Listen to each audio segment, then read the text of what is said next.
بسم اللہ الرحمن الرحیم بسم اللہ الرحمن الرحیم الحمد للہ والصلاة علی اہلہا۔ عزیز طلبہ، السلام علیکم ورحمۃ اللہ وبرکاتہ۔ شرح الاول کتاب الصلاۃ درس نمبر 49 میں نمازی کے لباس کے بعض مکروہات کو ذکر کیا جائے گا۔ نمازی کے لباس کے مکروہات میں جو چیزیں شرع الامہ میں آئی ہیں، نجاست کے متعلق متہم شخص کے لباس میں نماز پڑھنا مکروہ ہے۔ جو بندہ نجاست کی پرواہ نہیں کرتا اور اس کے بارے میں متہم ہو چکا ہے تو اس کا لباس پہن کر نماز پڑھنا یہ مکروہ ہے۔ غاصب کے متعلق جو بندہ متہم ہے، یعنی چیزوں کو غاصب کرتا ہے، لوگوں سے حرام مال لیتا ہے اور اس سے اس نے لباس بنایا ہو سکتا ہے، ممکن ہے، تو پھر متہم ہے وہ شخص، تو اس کے لباس میں نماز پڑھنا بھی مکروہ قرار دیا گیا ہے۔ اس لباس میں نماز پڑھنا جس میں تماثیل تصویریں بنی ہوں، ایسی انگوٹھی پہننا نماز کی حالت میں جس میں تصویر ہو، تنگ کبا میں نماز پڑھنا یہ بھی مکروہ قرار دیا گیا ہے۔ متعلقہ مباحث، فقہی آراء اور روایات کو بھی یہاں پر بیان کیا جائے گا۔ سب سے پہلے ہم عبارت کو دیکھیں گے۔ فرمایا وَتُكْرَهُ الصَّلَاةُ فِي ثَوْبِ الْمُتَّهَمِ بِالنَّجَاسَةِ أَوِ الْغَصْبِ فِي لِبَاسِهِ وَفِي الثَّوْبِ ذِي التَّمَاثِيلِ أَعَمُّ مِنْ كَوْنِهَا مِثَالَ حَيْوَانٍ وَغَيْرِهِ أَوْ خَاتَمٍ فِيهِ صُورَةُ حَيْوَانٍ۔ فرمایا نماز پڑھنا مستحب ہے اس شخص کے لباس میں جو نجاست کے معاملے میں متہم ہے اور لاابالی شمار ہوتا ہے، اور اس کے بارے میں سمجھا جاتا ہے کہ وہ نجاست طہارت کی پرواہ نہیں کرتا، تو پھر اس کے لباس میں نماز پڑھنا مکروہ ہے۔ یا اس شخص کے لباس میں نماز پڑھنا مکروہ ہے جو غاصب کے معاملے میں متہم ہے، یعنی اس نے لباس غصبی مال سے بنایا ہے، اس پر تہمت لگائی جاتی ہے اور اس کے بارے میں باتیں کی جاتی ہیں کہ وہ اس نے حرام مال کہیں سے اکٹھا کیا ہوا ہے اور اس سے وہ لباس بنا چکا ہے، تو اس کے لباس میں نماز پڑھنا بھی مکروہ ہے۔ متہم ہے، بہرحال اس کی تصدیق وغیرہ نہیں ہوئی، باتیں ہوتی ہیں اس کے بارے میں۔ وَفِي الثَّوْبِ ذِي التَّمَاثِيلِ، اور ایسے کپڑے میں نماز پڑھنا بھی مکروہ ہے کہ جس میں تماثیل، تمثال یعنی تصاویر وغیرہ بنی ہوئی ہوں۔ اعم من کونہا مثال حیوان وغیرہ، چاہے وہ تصویریں جو بنائی گئی ہیں اس کے اوپر پرنٹ کی گئی ہیں وہ حیوانات اور جانداروں کی تصویریں ہوں، یا پھر جناب علی غیر جاندار چیزوں کی تصویریں ہوں، جیسے مثلا مختلف عمارتوں کی تصویر ہو سکتی ہے اور معدنیات کی یا کچھ اور چیز۔ تو بہرحال ایسے لباس میں نماز پڑھنا کہ جس پر تصویریں بنائی گئی مکروہ ہے۔ یا ایسی انگوٹھی پہن کر نماز پڑھنا، خاتم میں انگوٹھی، فیہ صورت حیوان، جس کے اوپر کسی جاندار اور حیوان کی تصویر بنی ہوئی ہو، تو اس میں بھی نماز پڑھنا مکروہ ہوتا ہے۔ وَيُمْكِنُ أَن يُرِيدَ بِهَا مَا يَعُمُّ الْمِثَالَ وَغَايَرَ بَيْنَهُمَا تَفَنُّنًا وَالْأَوَّلُ أَوْفَقُ لِلْمُغَايَرَةِ۔ شہید ثانی فرماتے ہیں ممکن ہے اس صورت سے مراد بھی وہی ہو جو پہلی میں لباس کے اوپر تصویریں بنی ہوتی تھیں، تو وہاں تمثال کا لفظ استعمال کیا تھا۔ انگوٹھی کے باب میں صورت کا لفظ استعمال کیا ہے، لباس کے باب میں تمثال کا لفظ استعمال، تماثیل، تمثال جو ہے نا اس کا واحد ہے۔ تو اگر یہ قرار دیں کہ صورت سے مراد بھی وہی مثال اور تصویر ہے، تو وغایر بینہما تفننا، تو لباس میں تمثال کا لفظ استعمال کیا ہے اور انگوٹھی میں صورت کا لفظ استعمال کیا ہے۔ یہ دیکھیں کہ ثوب ذی التماثیل، کپڑے میں جس کے اوپر کیا ہے تمثال بنی ہوئی ہے۔ تمثال عام ہوتی ہے کہ وہ حیوان کی تصویر ہو یا غیر حیوان کی تصویر ہو۔ اچھا، انگوٹھی کے بارے میں کہا فی ہے سورت ہو، اس کے اوپر ایک تصویر بنی ہوئی ہے۔ تو شہید ثانی فرماتے ہیں، پہلے خود یہاں پر فرماتے ہیں کہ صورت حیوانی کو تصویر کہتے ہیں، لیکن بعد میں فرماتے ہیں ممکن ہے کہ پہلے مورد میں جو تمثال تھا صورت حیوان اور غیر حیوان کو شامل تھا، تو یہ جو خود انگوٹھی کے مورد میں صورت کہا ہے تو یہ ممکن ہے کہ عام ہو، شامل ہو مثال کو، یعنی چاہے وہ تصویر ہو حیوان کی یا غیر حیوان کی۔ وَغَایَرَ بَیْنَهُمَا تَفَنُّنًا، یا تمثال میں بھی دونوں قسم کی تصویریں شامل ہیں اور انگوٹھی میں بھی صورت سے مراد دونوں قسم کی تصویریں ہیں، تو پھر یہاں تمثال کا لفظ کیوں لگایا، یہاں صورت کا لفظ کیوں لگایا؟ فرماتے ہیں یہ ادبی حوالے سے لفظوں کو تبدیل کیا ہے، مترادفات سے استفادہ کیا، شہید اول نے بدل دیا ہے لفظوں کو تفنناً، ادبی مہارت کے تحت۔ ایک ہی لفظ کو بار بار استفادہ کریں تو اتنا اچھا نہیں ہوتا، تو اگر مراد ایک ہو، چند مرتبہ اس لفظ کو استعمال کرنا پڑے تو اس کے مترادفات کو استعمال کر لیا جاتا ہے۔ والاول اوفق للمغایرت، شہید ثانی فرماتے ہیں پہلے جو ہم نے کہا تھا کہ تمثال میں جاندار اور غیر جاندار دونوں کی تصویریں مراد ہیں، اور صورت سے مراد جو ہے نا جی وہ فقط حیوان کی تصویر مراد ہے، تو یہ کیا ہے مغایرت کے موافق ہے، یعنی پہلی جو ہم نے تعبیریں انجام دی ہیں تو وہ بہتر ہے، مغایرت مراد رہی ہوگی شہید اول کی۔ پہلے تمثال میں جاندار غیر جاندار دونوں مراد تھے، اور صورت سے مراد صورت حیوانی مراد تھی۔ او قبائن مشدود فی غیر الحرب علی المشہور، اور تنگ اور کھینچ کر باندھی ہوئی قبا کے اندر نماز پڑھنا مکروہ ہے، فی غیر الحرب سوائے جنگ کی حالت کے۔ جنگ کی حالت میں تو ظاہر ہے لباس کو ٹائٹ رکھنا پڑتا ہے، کھینچ کر باندھ کے رکھنا پڑتا ہے، اس کے علاوہ حالت میں اگر ایسی قبا جس کو کھینچ کر باندھا گیا ہو اس کے اندر نماز پڑھی جائے تو یہ مکروہ ہے۔ علی المشہور، مشہور فقہا کا یہی نظریہ ہے۔ قال الشیخ، شیخ طوسی علیہ الرحمہ فرماتے ہیں ذکرہ علی بن بابویہ، اس کو جناب علی بن بابویہ نے ذکر کیا ہے، سمعناہ من الشیوخ مذاکرۃ، ہم نے اپنے بزرگان اور اساتذہ سے اس بات کو بحث میں سنا تھا، درس کے اندر سنا تھا، شفاہن سنا تھا، ولم اجد بہ خبرا مسندا، اور مجھے اس کے بارے میں کوئی باسند روایت نہیں ملی، روایات میں یہ چیز ہمیں نہیں ملی، لیکن اس کا تذکرہ ہمارے جو تھے مشائخ اپنے درس و بحث میں کرتے تھے، اور علی بن بابویہ نے اس کو ذکر کیا ہے۔ قال المصنف فی الذکر بعد حکایت قول الشیخ، شہید ثانی فرماتے ہیں کہ شہید اول جنہوں نے ذکر شیعہ کتاب لکھی ہے، علومہ بھی انہی کی ہے، شیخ طوسی کے قول کو نقل کرنے کے بعد انہوں نے تبصرہ فرمایا ہے، قول تو میں کہتا ہوں قد روى العامة عن النبی صلی اللہ علیہ وآلہ وسلم قال، کہ اہل سنت نے روایت نقل کی ہے کہ نبی اکرم نے فرمایا لا یصلی احدکم وهو محزم، کوئی شخص تم میں سے نماز نہ پڑھے در حالانکہ اس نے کمر کو کھینچ کے باندھا ہوا ہو، وَهُوَ كِنَایَةٌ عَنْ شِدَّةِ الْوَسَطِ، حزم جو ہوتا ہے، تہذیم جو ہوتی ہے، محزم جو ہوتا ہے یہ درمیان کمر کو کیا ہوتا ہے شدت کے ساتھ باندھنا ہوتا ہے، اس سے کنایا ہے۔ وظاہر استدراکہ لذکر الحدیث جعلہ دلیلا علی کراہۃ القباء المشدود وہو بعید، اور شہید اول نے کیا کیا ہے، شیخ طوسی کے قول کو نقل کرنے کے بعد حدیث پیش کر دی ہے،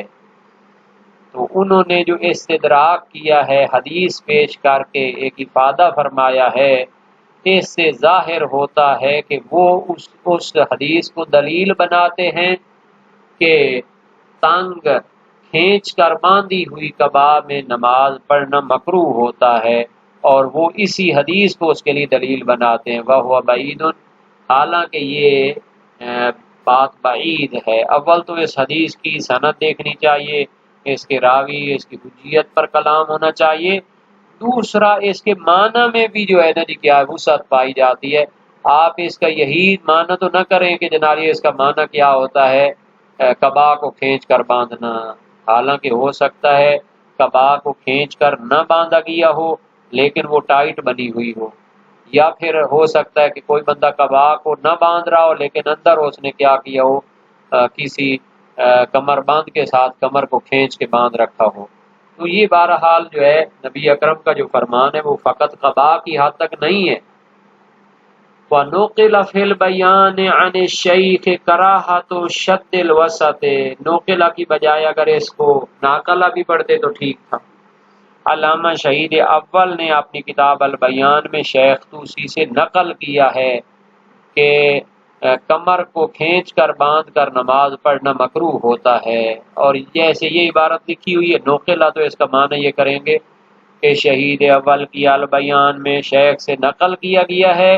کہ کمر کو کھینچ کر باندھ کر نماز پڑھنا مکروہ ہوتا ہے۔ وَيُمْكِنُ الْاِكْتِفَاءُ فِي دَلِيلِ الْكَرَاهَةِ بِمِثْلِ هَذِهِ الرِّوَایَةِ، شہید ثانی نے پہلے تو جناب شہید اول پر اعتراض کر لیا اور اس کے بارے میں علمی بحث کر لی کہ جناب علی آپ نے روایت ایسی پیش کی ہے کہ جس کی سند پر بھی بحث کی گنجائش ہے، جس کے معنی پر بھی بحث کی گنجائش ہے۔ پھر فرماتے ہیں شاید ممکن ہو کہ کراہت کی دلیل کے لیے اس جیسی روایت پر اکتفا کر لیا جائے، کیونکہ روایت ہے عامہ کی طرف سے اور اس کے معنی میں بھی جو ہے نا جی کئی احتمال ہو سکتے ہیں۔ تو چونکہ جو ہے نا جی ایک قاعدہ ہے مستحبات اور مکروہات کی دلیلوں میں کیا ہوتا ہے، اس کو کچھ تعبیر کرتے ہیں، اتنی شدت نہیں کی جاتی۔ تسامح در ادلہ تسنن و کراہات، یعنی مکروہات اور مستحبات کی دلیلوں میں تسامح، چاشم پوشی سے کام لیا جاتا ہے، بہت زیادہ شدت اس میں نہیں دکھائی جاتی، جس طرح واجبات مکروہ، جس طرح واجبات اور حرام یا پھر عقائد کے معاملے میں یا باقی جو سنگین مسائل ہوتے ہیں ان کی دلیلوں میں جس طرح دقت سے تحقیق کی جاتی ہے، اس طرح مستحبات اور مکروہات کی دلیلوں میں تحقیقیں نہیں کی جاتی۔ تو شہید ثانی فرماتے ہیں ممکن ہے اکتفا کریں کراہت کی دلیل کے طور پر اس جیسی روایت کو بھی مان لیں۔ تو بہرحال یہ جو مکروہات یہاں پہ بیان ہوئے ہیں ان کی دلیلوں کی طرف اشارہ کر دیں۔ سب سے پہلے نجاست طہارت کے بارے میں جو متہم تھا اس کے بارے میں عیس بن القاسم کی روایت ہے صحیح السند امام صادق علیہ السلام سے، پھر رجل یصلی فی ازار المرأة وفی ثوبها فیعتم بخمارها قال نعم اذا كانت مامونۃ، ایک شخص بامر مجبوری کسی عورت کی کپڑے میں نماز پڑھتا ہے اور اس کا مثلا جو مکنا یا چادر وغیرہ ہوتی ہے اس کو باندھ لیتا ہے، تو فرمایا ہاں اگر وہ نجاست طہارت کے حوالے سے امین ہو، امانت دار ہو تو کوئی حرج نہیں۔ اس کا مفہوم یہ ہے کہ اگر وہ نجاست طہارت کے حوالے سے امانت دار نہ ہو اور متہم ہو، لا ابالی شمار ہوتی ہو، تو پھر اس میں نہیں پڑھنا چاہیے، مکروہ ہوگا۔ تو اس سے کراہت مراد لی جاتی ہے، کیونکہ جب تک اس کے کپڑے کی نجاست کا یقین نہیں ہو جاتا تو قاعدہ طہارت جاری کیا جاتا ہے۔ اچھا، غصب کے بارے میں بھی اسی طرح جو ہے ہو سکتا ہے، پہلے بھی گزر چکا ہے کہ غصب کرنا تو بہت بڑا گناہ ہے۔ اگر کوئی بندہ غصب کے حوالے سے متہم ہو تو بندہ اس کی لباس اٹھا کے اس کو پڑھے تو اس سے بھی کیا ہو جائے گا، جو ہے کراہت لازم آئے گی، کیونکہ جب احتمال ہے کہ غصب شدہ لباس کو بندہ استفادہ کر رہا ہو تو کیسے وہ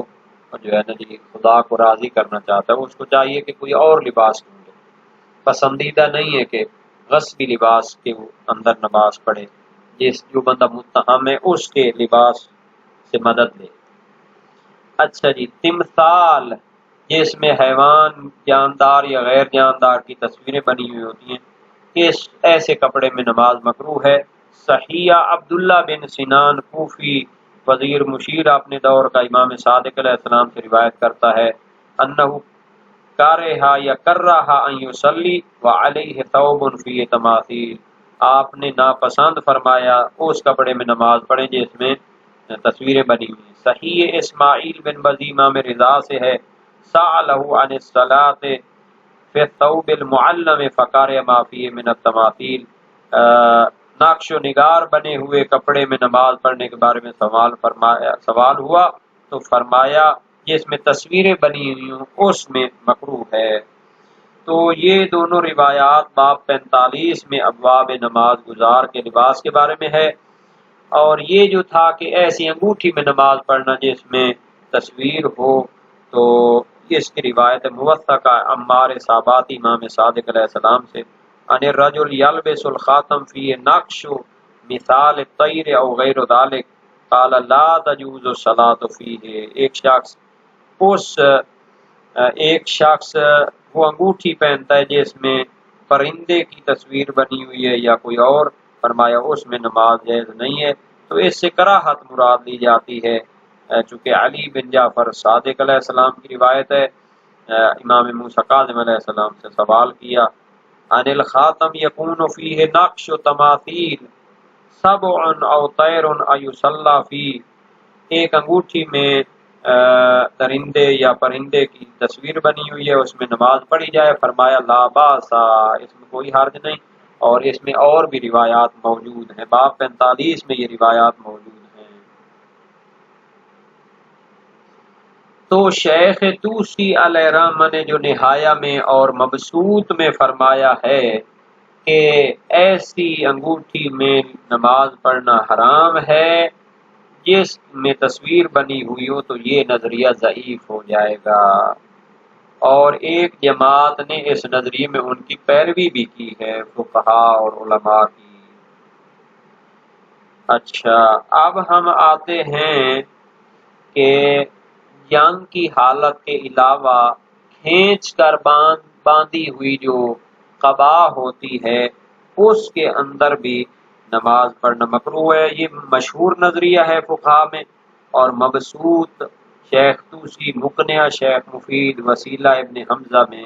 کہ ظاہر عبارت سے سمجھا جاتا ہے کہ وہ اس کو حرام سمجھتے تھے۔ ان سب کی کوئی دلیل تو نہیں ہے، مگر جو شیخ طوسی نے تہذیب الاحکام میں فرمایا ہے کہ علی بن حسین صدوق علیہ رحمہ نے اس کو ذکر کیا ہے، اور ہم نے اپنے شیوخ سے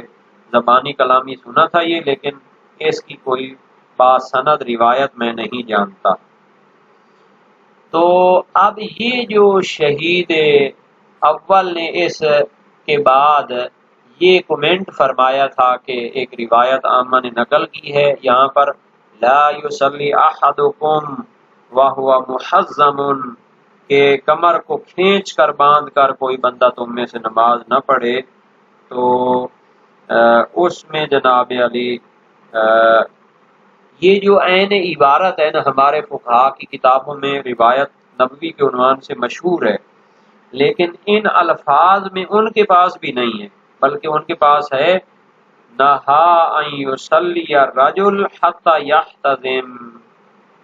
اچھا، اس کا تو معنی بھی اور بنتا ہے،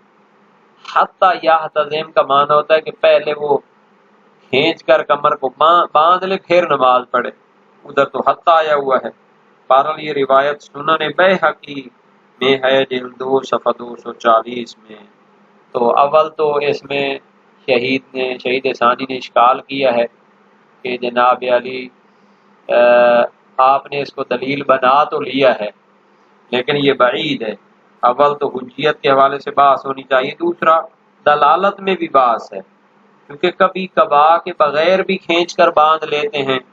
کوئی کمر باندھ لے، کبھی کبا ہوتی ہے باندھی اس کو کیا کہیں ٹائٹ سلی ہوتی ہے لیکن اس کو کمر باندھ کے ذریعے باندھا نہیں کیا ہوتا، تو یہ تو دو صورتیں ہیں جناب، اب اس سب کو کیسے شامل کریں گے؟ پھر آخر میں فرماتے ہیں اگرچہ کہ جناب ہم نے یہ علمی اشکالات کیے ہیں، لیکن چونکہ ادلہ سنن میں تسامح کو قبول کیا جاتا ہے، اس وجہ سے اسی روایت نبوی عامی کو بھی، سنن بہقی کی روایت کو بھی آپ مان لیں۔ تو یہ بہرحال جو قاعدہ تسامح ہے، اس کے بارے میں کافی باتیں اور تحقیقات کی گنجائش موجود ہے۔ بارک اللہ فیکم۔